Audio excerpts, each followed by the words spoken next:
Udah. Assalamualaikum warahmatullahi wabarakatuh. Selamat pagi, salam sejahtera untuk kita semua. Baiklah, kita dari kelompok 3 Bahasa Indonesia dengan dosen Bu Siska. Kami akan mempresentasikan tentang penulisan kata, gabungan kata-kata, sandang, si, dan sang, pemakaian tanda baca, titik, dan koma. Sebelum memasuki kepada presentasi, saya sebagai moderator dengan nama M. Rafif Hafizan MS, NPM 20 52 011 080. Lalu teman saya ada Muhammad Zafran Abdul Rashid, Muhammad Ali Fatan, Pramaisela Nabila Putri, dan Intan Rahmawati. Baiklah, untuk penulisan kata, jenis kata yang akan menjelaskan terlebih dahulu adalah saya. 1. Unsur gabungan kata yang lazim disebut kata majemuk, termasuk istilah khusus, ditulis terpisah. Persegi panjang, kambing hitam, meja tulis, dan seterusnya. Nah, yang kedua, gabungan kata yang dapat menimbulkan salah pengertian, ditulis dengan membubuhkan tanda hubung di antara unsur-unsurnya. Contohnya, ibu, bapak kami, ibu, tanda hubung bapak kami, itu mengartikan ibu dan bapak kami. Jika seorang anak berbicara seperti itu mengartikan atau menulis seperti itu mengartikan yang dijelaskan bahwa ibu dan bapak kami. Berbeda dengan ibu bapak, tanda hubung kami, itu bukan diartikan sebagai ibu dan bapak, namun ibu dari bapak kami. Jadi ada perbedaan sedikit saja, ketika ada tanda hubung yang berbeda, maka berbeda pula artinya. Selanjutnya, nomor 3. Gabungan kata yang penulisannya terpisah, tetap ditulis terpisah jika mendapat awalan atau akhiran. Misalnya, bertepuk tangan. Kata dasar yaitu tepuk tangan. Jika di awal dikasih ber atau tanda baca atau awalan ber, namun di belakangnya tidak mendapat akhiran, maka penulisannya tetap dipisah. Contoh selanjutnya seperti garis bawahi. Ia mendapat akhiran i dan sebar luaskan mendapat akhiran kan. Penulisannya tetap dipisah karena tidak mendapatkan awalan dan akhiran di satu kalimat tersebut atau kata tersebut. Selanjutnya, gabungan kata yang mendapat awalan dan akhiran sekaligus ditulis serangkai. Nah, ini berbeda dengan yang sebelumnya. Misalnya pada kata sebar luas kata dasarnya itu dipisah. Namun ketika ditambah awalan dan akhiran, maka penulisannya dicampur atau digabungkan, menyebarluaskan. Mengapa bukan mensebarluaskan? Karena kata lebur, dia kata SP menjadi menyebarluaskan. Lalu contoh kedua seperti hancur lebur. Ketika kata dasar hancur lebur itu dipisah. Setelah dia mendapat awalan dan akhiran, maka penulisannya digabungkan menjadi penghancur leburan. Lalu ada contoh yang terakhir yaitu pertanggungjawaban seperti sama sebelumnya penjelasannya. Dan yang terakhir yaitu yang nomor 5, yaitu gabungan kata yang sudah padu ditulis serangkai. Acap kali, ada kalanya, apalagi, bagaimana, barangkali, kacamata. Jadi penulisannya memang sudah dari sananya sudah digabung. Bukan seperti kacamata kalau ditambah awalan atau akhiran menjadi gabung, tidak seperti itu. Karena ini sudah memang ketetapan dari cara penulisannya seperti ini. Baiklah, selanjutnya pada materi kedua yaitu penulisan kata sandang, si, dan sang akan dilanjutkan oleh teman saya yang bernama Pramesela Nabila Putri. Kepada Pramesela Nabila Putri disilahkan. Baiklah, saya Pramesela Nabila Putri dengan NPM 201201262 akan menjelaskan materi tentang penulisan kata sandang, si, dan sang. Kata si dan sang ditulis terpisah dari kata yang mengikutinya. Selain itu, huruf awal si dan sang ditulis dengan huruf kecil. Tetapi untuk kata sang yang merupakan unsur nama Tuhan, huruf awalnya ditulis dengan menggunakan huruf kapital. Kata si sendiri itu biasanya disandangkan di depan nama julukan, nama orang, hewan, ataupun tumbuhan. Sedangkan kata sang disandangkan di depan nama orang, hewan, atau benda yang diagungkan. Selanjutnya, di contoh bisa kita lihat. Di contoh penggunaan si, yaitu surat itu dikembalikan kepada si pengirim. Di situ bisa kita lihat bahwa penggunaan si itu huruf depannya awalnya itu menggunakan huruf kecil, bukan huruf kapital. Begitu juga dengan contoh yang kedua, toko itu memberikan hadiah kepada si pembeli. Di situ juga bisa kita lihat bahwa huruf awal dari kata si itu menggunakan huruf kecil, bukan huruf kapital. Selanjutnya penggunaan kata sang. Ibu itu menghadiahi sang suami kemeja batik. Di situ sangnya ditulis juga dengan huruf kecil karena bukan merupakan unsur nama Tuhan. Yang kedua, sang adik mematuhi nasihat sang kakak. Itu di awal kalimat ada kata sang, tapi ditulis dengan huruf kapital karena dia berada di awal kalimat. Tetapi yang bukan di awal kalimat, yang di sang kakak itu huruf kecil karena bukan merupakan unsur nama Tuhan. Selanjutnya contoh dari sang dengan unsur nama Tuhan. Kita harus berserah diri kepada sang pencipta. Nah, di situ bisa kita lihat bahwa penggunaan kata sang yang merupakan unsur nama Tuhan itu ditulis dengan huruf kapital. Yang kedua ada pura dibangun oleh umat Hindu untuk memuja Sang Hyang Widiwasa. Nah, di situ juga ditulis dengan huruf kapital karena merupakan unsur nama Tuhan. Demikian yang dapat saya sampaikan terkait materi penggunaan kata sandang, si, dan sang. Selanjutnya saya kembalikan kepada moderator. Baik, terima kasih kepada Permisila Nabila. Selanjutnya pemakaian materi ketiga, yaitu pemakaian tanda baca, titik, dan koma, yang akan dijelaskan oleh rekan kita, yaitu Alifatan. Kepada Alifatan, dipersilakan. Ya, terima kasih kepada moderator. Baiklah, saya M. Alifatan dengan nomor NPM 2012011154 akan melanjutkan pembacaan materi, yaitu pemakaian tanda titik. Tanda titik dipakai pada akhir kalimat pernyataan. Maksudnya adalah pada setiap akhir kalimat, tanda titik dibubuhkan untuk mengakhiri pernyataan. Yang kedua, tanda titik dipakai di belakang angka atau huruf dalam suatu bagan, ikhtisar atau daftar. Contohnya yaitu 1.1, 1 patokan umum, 1.1 isi karangan, dan seterusnya. Terdapat beberapa catatan penting dalam penggunaan tanda titik, yaitu yang pertama, tanda titik tidak dipakai pada angka atau huruf yang sudah bertanda kurung dalam suatu perincian. Yang kedua, tanda titik tidak dipakai pada akhir penomoran digital lebih dari satu angka. Tanda titik tidak dipakai di belakang angka atau angka terakhir dalam penomoran deret digital yang lebih dari satu angka dalam judul, tabel, bagan, grafik, atau gambar. Selain itu, tanda titik dapat dipakai untuk memisahkan angka, jam, menit, dan detik yang menunjukkan waktu atau jangka waktu. Contohnya yaitu 01.35.20 jam. Hal ini bermakna bahwasanya 1 jam, 35 menit, dan 20 detik.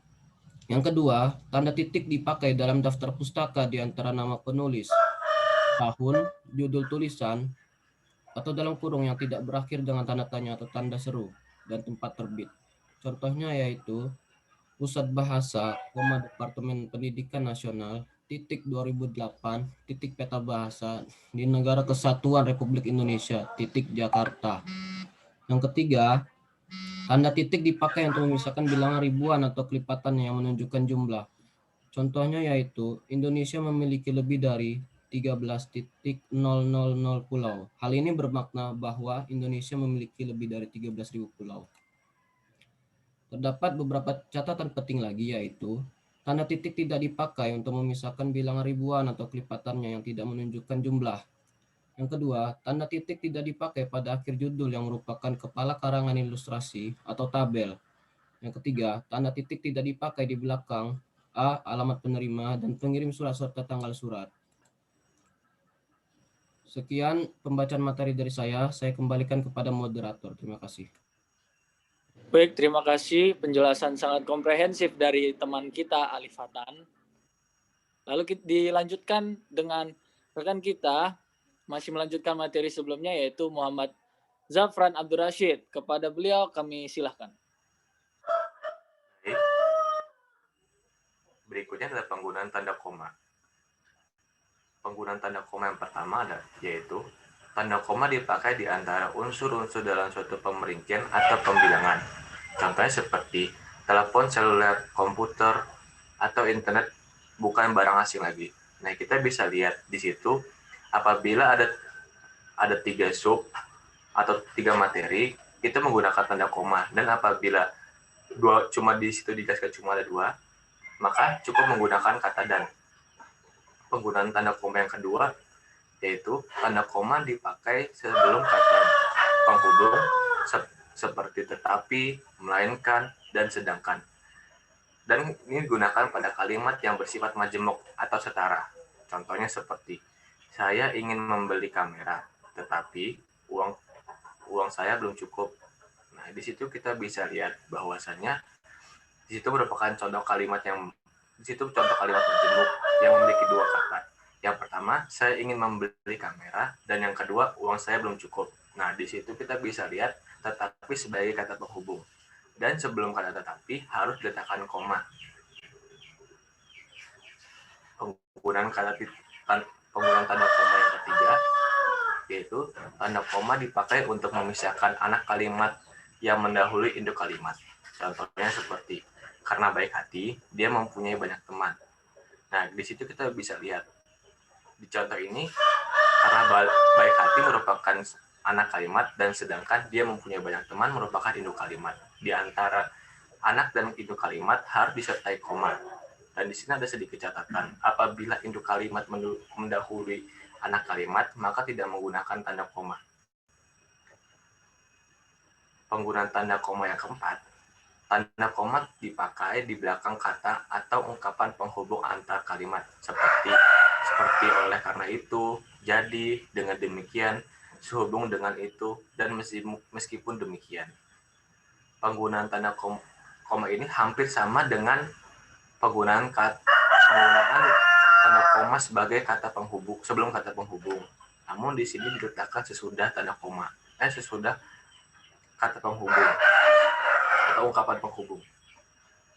Yang terakhir, tanda koma dipakai sebelum dan sesudah kata seru seperti oh, ya, wah, aduh, atau hai. Dan kata yang dipakai sebelum sapaan seperti bu, dik, atau na. Sekian dari saya, dan saya akan kembalikan kepada Bapak. Terima kasih. Baiklah, terima kasih kepada Jofran. Penjelasan yang sangat lugas, jelas, dan komprehensif. Lalu yang terakhir akan dilanjutkan oleh rekan kita yang bernama Intan Rahmawati. Kepada Intan disilahkan. Baik, saya Intan Rahmawati dengan NPM 2012-011272 akan kembali melanjutkan penjelasan materi tentang tanda koma. Selanjutnya, tanda koma dipakai untuk memisahkan petikan langsung dari bagian dalam kalimat. Contohnya, kata nenek saya, koma, kita harus berbagi dalam hidup ini. Maksud dari petikan langsung adalah kata-kata yang disampaikan oleh seseorang secara langsung, atau sama saja dia menirukan ucapan tersebut. Selanjutnya, tanda koma dipakai di antara A. Nama kalimat, B. Bagian-bagian alamat, C. Tempat dan tanggal, serta D. Nama tempat dan wilayah atau negara yang ditulis berurutan. Misal, Dekan Fakultas Kedokteran, Universitas Indonesia, Jalan Salemba Raya 6, Jakarta, Surabaya, 10 Mei 1960. Tanda koma di situ digunakan untuk memisahkan, agar kita dapat membedakan yang mana nama dan alamat, yang mana bagian-bagian alamat, yang mana tempat dan tanggal, serta nama tempat dan wilayah tersebut.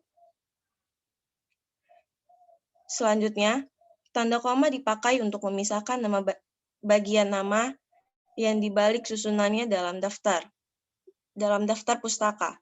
Contoh, Gunawan, Ilham, 1984, Kamus Politik Internasional, Jakarta, 2, Restu Agung.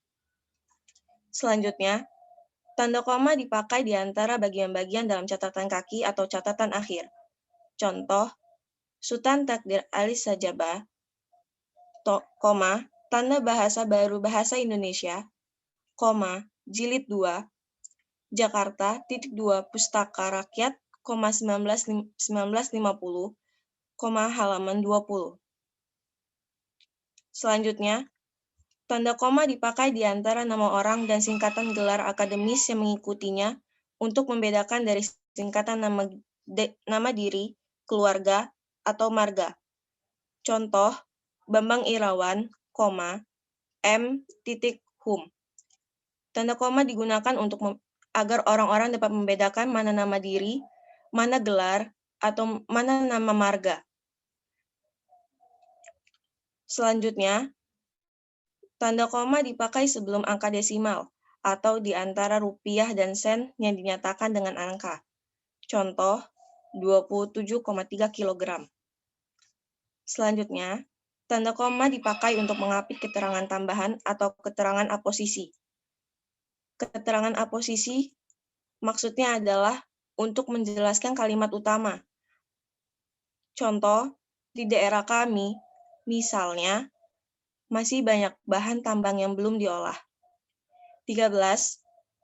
Tanda koma dapat dipakai di belakang keterangan yang terdapat pada awal kalimat untuk menghindari salah baca atau salah pengertian. Contoh, atas perhatian saudara, kami ucapkan terima kasih. Jika dari contoh tersebut tidak digunakan tanda koma, maka akan berbeda pengertian. Misalkan saja, atas perhatian saudara kami, berarti berbeda dengan pengertian perhatian saudara. Kalau saudara saja, berarti untuk keseluruhan orang, tapi kalau saudara kami, berarti hanya saudara si pembawa acara. Sekian yang dapat saya sampaikan, saya kembalikan kepada moderator. Terima kasih kepada Intan Rahmawati, penjelasan yang sangat baik dan lugas, jelas, dan komprehensif. Itulah penjelasan dan presentasi dari kelompok kami, kelompok 3 Bahasa Indonesia. Mudah-mudahan apa yang kami sampaikan jelas, lugas, dan bermanfaat bagi kita semua. Terima kasih atas perhatiannya. Mudah-mudahan membawa kebaikan untuk kita semua. Mohon maaf jika ada salah kata. Saya sebagai moderator undur diri. Bila taufik wal hidayah. Assalamualaikum warahmatullahi wabarakatuh.